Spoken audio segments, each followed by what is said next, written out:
Imaginez un oiseau. Un oiseau si vénéré dans l'Égypte ancienne qu'on le peignait sur les murs des tombeaux pharaoniques. Un vrai symbole. Oui, presque une divinité. Et maintenant, imaginez ce même oiseau, des millénaires plus tard, classé espèce exotique envahissante par l'Union européenne. Et même traqué au fusil le long de nos rivières. C'est ça. C'est l'histoire complètement paradoxale de l'oie d'Égypte. C'est un grand écart qui est spectaculaire. Et aujourd'hui, on va justement plonger dans les sources pour essayer de comprendre ça. Comment Allopocène aegyptiaca Son petit nom scientifique? est passé de simple oiseau d'ornement à ce conquérant qu'on essaie de contenir. Pour ça, on a plusieurs choses. Des études universitaires belges, des rapports très concrets de l'État français sur la gestion, et puis des données plus générales sur sa biologie. D'accord. On va donc essayer d'assembler les pièces de ce puzzle. On commencera par faire connaissance avec le suspect, si je puis dire, cet oiseau qui n'est ni une oie ni un canard. Pas tout à fait. Ensuite, on retracera sa conquête éclair de l'Europe, on essaiera de comprendre pourquoi elle réussit si bien, et enfin, on abordera le cœur du sujet, la controverse, les dégâts et les débats autour de sa gestion. C'est un vrai casse-tête. Alors, commençons par le début, le portrait robot. Visuellement, c'est un oiseau qu'on reconnaît assez bien, non? Ah oui, on ne peut pas le confondre. Il a une certaine prestance, une belle taille, entre 60 et 75 cm environ, mais ce qui me frappe toujours, c'est cette tache brune qu'il a autour de l'œil. Oui, très net. On dirait un coquard, comme s'il sortait d'une bagarre. Et il a aussi une autre tache, comme une médaille, sur la poitrine. C'est ça. Et le plumage, lui, est identique chez le mâle et la femelle. Le mâle est juste un peu plus costaud, disons. D'accord. Et il y a un détail fascinant, une sorte d'arme secrète. Ah oui, hein? Une grande partie de ses ailes est en fait d'un blanc éclatant. Mais on ne le voit pas quand il est posé. C'est caché. Complètement. C'est replié sous des plumes plus ternes. Et ce blanc, il ne se révèle que dans deux cas. En vol, évidemment, mais aussi en cas de menace ou d'agressivité. Ça fait un flash, j'imagine. Un signal pour dire attention. C'est exactement ça. C'est un signal visuel extrêmement puissant pour surprendre, pour intimider. C'est très déstabilisant pour un rival ou un prédateur. C'est une sorte de bluffeur, en fait. Un peu, oui. Et même son nom est une curiosité. Le nom du genre, Allopocène. Oui. Ça vient du grec ancien et ça veut dire oie-renard. Ouah, renard! Pourquoi donc? À cause de la couleur rousse un peu chaude qu'il a sur le dos, ça rappelle le pelage d'un renard. C'est assez poétique pour un animal aussi teigneux, on y viendra. J'aime bien Oa renard.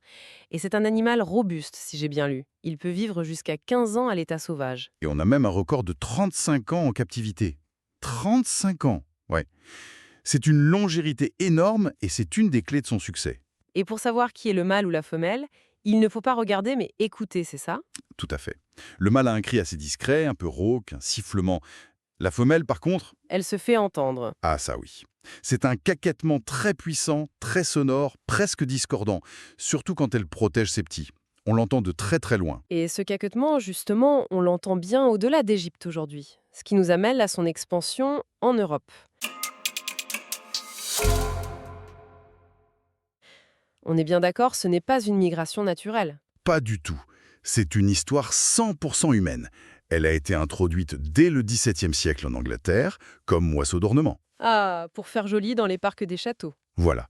C'était un signe de prestige, un objet de curiosité, mais pendant des siècles, cette population est restée assez contenue.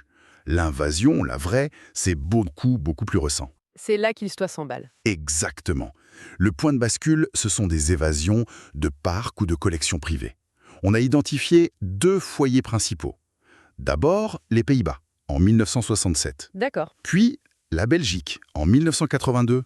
Et à partir de ces deux petits groupes d'oiseaux échappés, l'expansion a été fulgurante. Presque explosive. C'est sidérant quand on regarde les cartes. Dans les années 80, elle est déjà en Allemagne, dans le nord de la France. Oui, et depuis les années 2000, elle a pris une grande partie de l'Europe. Danemark, Suisse, Autriche. En moins de 50 ans, elle est passée d'évadée à résidente bien établie. Et les sources françaises sont très claires là-dessus. En France, la colonisation du Nord-Est s'est faite en suivant les fleuves, la Moselle, le Rhin. Des autoroutes pour elle, en quelque sorte. C'est ça. Les voies d'eau lui offrent tout. De l'herbe sur les berges pour manger, de l'eau pour la sécurité, et un axe pour s'étendre toujours plus loin. C'est méthodique. Alors c'est la grande question. Quelle est sa recette secrète? Comment un oiseau d'ornement est devenu une machine de guerre biologique? On a un début de réponse, elle est très adaptable. C'est la base de tout. Son régime alimentaire est d'une simplicité déconcertante. De l'herbe, des graines, des jeunes pousses. Elle n'est pas difficile. Pas du tout. Un spécialiste est fragile. Elle, c'est une généraliste. Elle est aussi à l'aise sur une pelouse de golf tondue à ras que dans un marais. Pour elle, tout est un buffet à volonté. Mais ce n'est que le début. Parce qu'ensuite, il y a son caractère. On peut le dire, il est bien trempé. C'est un euphémisme.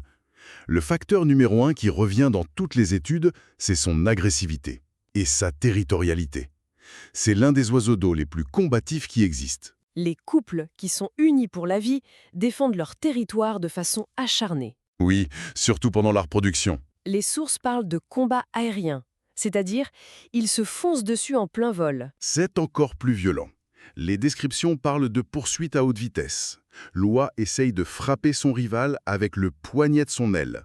C'est une partie dure, osseuse. Ah oui, quand même. Ce n'est pas du bluff, c'est une vraie bataille pour chasser n'importe quel intrus. Et ça va très loin.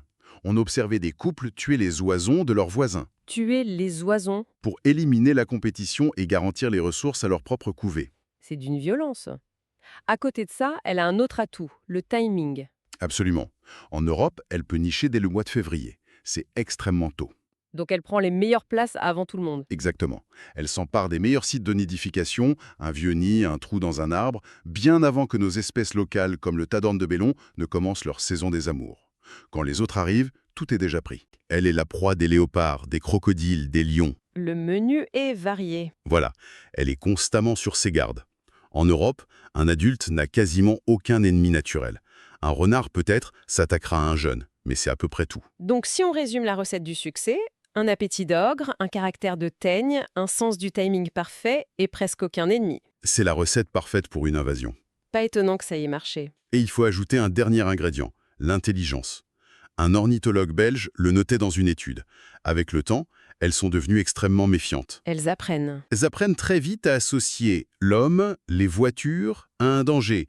Ça rend leur gestion de plus en plus compliquée. Elles s'adaptent à tout. Et cette réussite a fini par déclencher l'alarme au plus haut niveau. On entre dans la partie la plus controversée de son histoire. Oui, le succès est tel que depuis 2017, l'Union européenne l'a classée officiellement espèce exotique envahissante préoccupante. Ce qui n'est pas qu'un simple label. Non, ça entraîne des obligations légales très strictes. Interdiction de l'importer, de l'élever, de la vendre, et surtout, ça oblige les États à mettre en place des plans de gestion. Et c'est là que ça se complique. Concrètement, qu'est-ce qu'on lui reproche? Les nuisances sont de 3 types. D'abord, l'impact écologique. La compétition avec les espèces locales est le plus évident. Elle les déloge, c'est-à-dire qu'elle les chasse. Les deux, elle peut les intimider jusqu'à ce qu'ils partent ou les agresser physiquement. En France, on a des rapports d'attaques violentes sur des grèbes huppées qui sont des oiseaux très pacifiques.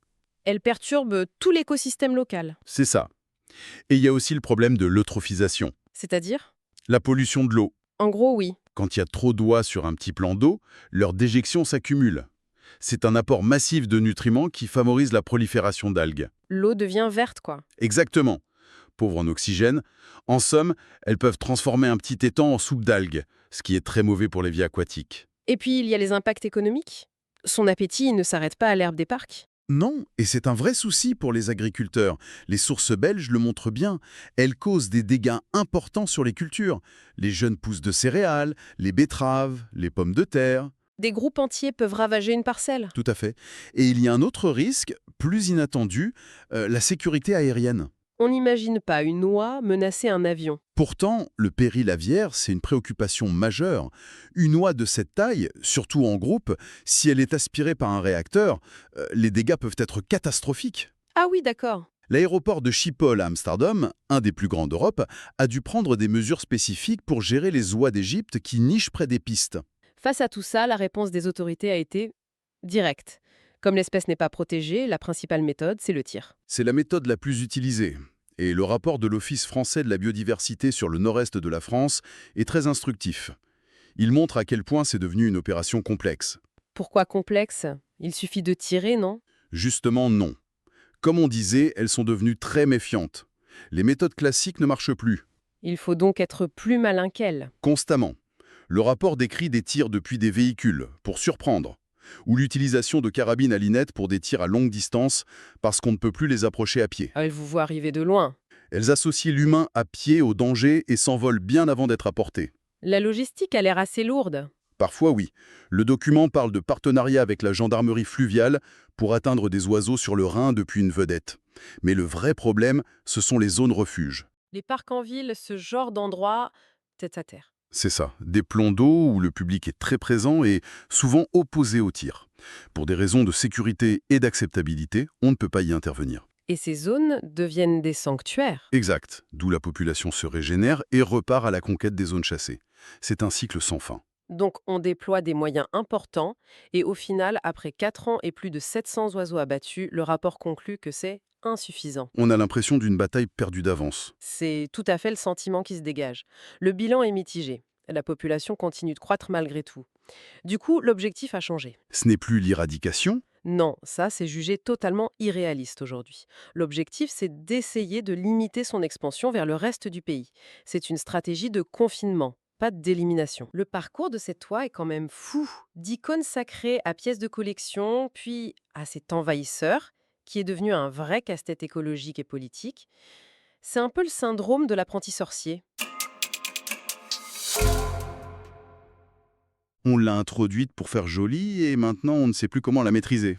Exactement. Ce qui est fascinant, c'est que son cas nous pose une question beaucoup plus large en fait.